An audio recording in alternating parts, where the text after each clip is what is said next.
Hello, class. This is Timothy Howell's article presentation. The title of the presentation is Social Justice, Leadership in Urban Schools. What do Black and Hispanic principals do to promote social justice?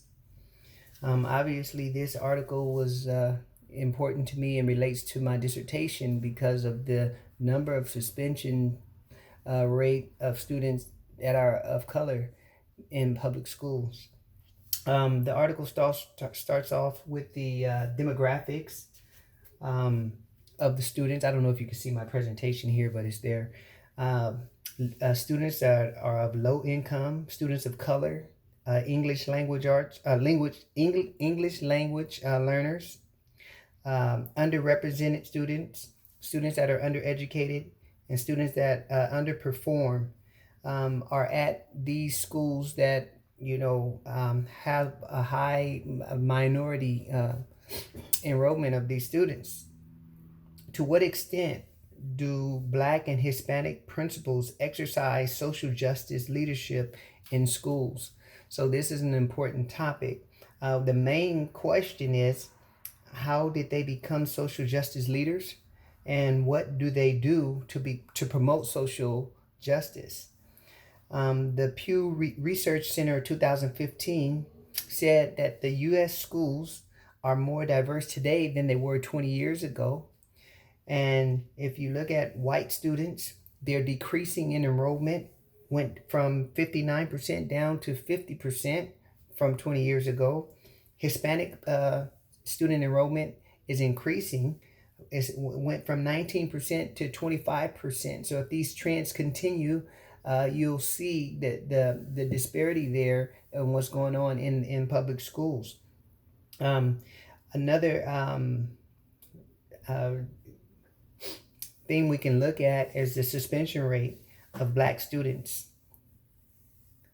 If we look at the suspension rate of Black students whose population of the survey, who they surveyed, was 18%, and out of that 18%, 35% were suspended and 39% were expelled. So if you look at this, we will have a low population of African American students, but they are a higher suspension rate, which of course affects our academic progress. It says 29% of the minority schools offer calculus compared to 55% of schools with low numbers of Blacks and Hispanics.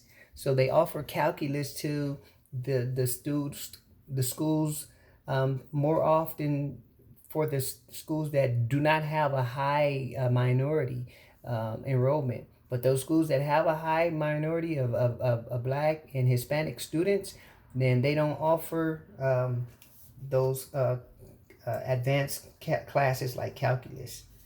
Um, Look at some of the challenges when you're dealing with social justice that the principals have to deal with. We have language barriers, cultural differences, constant suspensions, low academic performance, and unwanted pregnancy. So these are some of the challenges that the principals face. Another statistics, they also talked about how teachers in high minority schools are paid $2,251 less per year than those schools where the low number of minorities. So basically what that's showing is that they don't want the kids with the high minority students at certain schools. And another thing too, like we talked about in the class earlier, the zip code, it depends on where you live, and that's how you get your education. And so these are some of the disparities and the inequities that we see. So when we're talking about the qualities of the, let's look at the qualities or the characteristics of a social justice leader. They're talking about being proactive, being aware of issues that the students of oppressed students deal with, understanding the systems that oppress them, being committed to the social justice agenda. You have to integrate the learning environment for all students, including the parents and the community. have meaningful communication tools to develop caring and fair relationships, being reflective, thoughtful, self-reflection, being critical, and understanding the pre-existing prejudices that come from our backgrounds. Because when you watch TV and you're watching and you're being programmed basically on what is, and you have to be aware of these preconceived ideas that we bring to the schools to try and help these kids and people that are already oppressed. So that's what having those positive characteristics to be a social justice leader. And then here are some of the findings from the article of how they became a social justice leader, and some of these issues or the things that helped them was they were influenced by family, they were influenced by their mentorship, and also educational influence. So these experiences contributed to the principles to become social justice leaders. What do social justice leaders do? Well, social justice leaders, they model the way, they build trust, they build relationships, they build interactions with teachers and students. They reach out to the community. In the article, they talked about one particular group of administrators. And once a year, they go to the local church and they visit the church that's in the community, because that church held power in the community. Understanding what the students and parents in the community are dealing with. And so in the conclusion, they talked about the challenges. Some of the principals talked about the challenges that they had in the article. And one challenge was the zero tolerance student discipline policies. For example, if a kid does something wrong and you don't look at why or how or the circumstances and try to understand the perspective of the students, though it's not allowed. It's like a zero tolerance, and you do something wrong, you're punished automatically. And so they don't have an opportunity to redeem themselves or restore it. And then they also talk about lack of funding, which is another issue.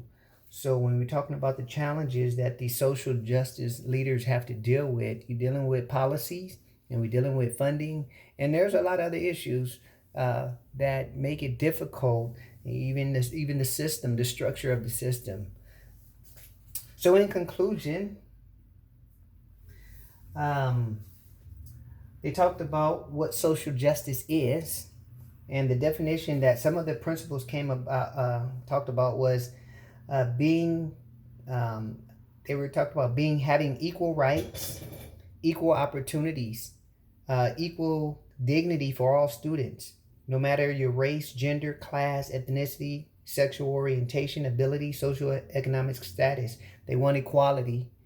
And then they also talked about some of the principals became social justice leaders because due to their backgrounds and experiences. So when you experience, certain injustices and you get into a position of leadership, it allows you to understand and think and understand that perspective of those students you're serving. And then one thing at the end also I thought that was pretty powerful. They said to improve this education, the focus is on leadership and management. A lot of times we want to look at the system. We want to look at the, all the district office. We want to look at policy and all of those things. But if you look at your leadership and how you're managing your school, that's where the difference can be made. Because a lot of times to try and change that structure or that system, it's a process, because they're hidden. Those systems and structures are hidden. And so that's all I have. I hope you guys got something from it. Thank you.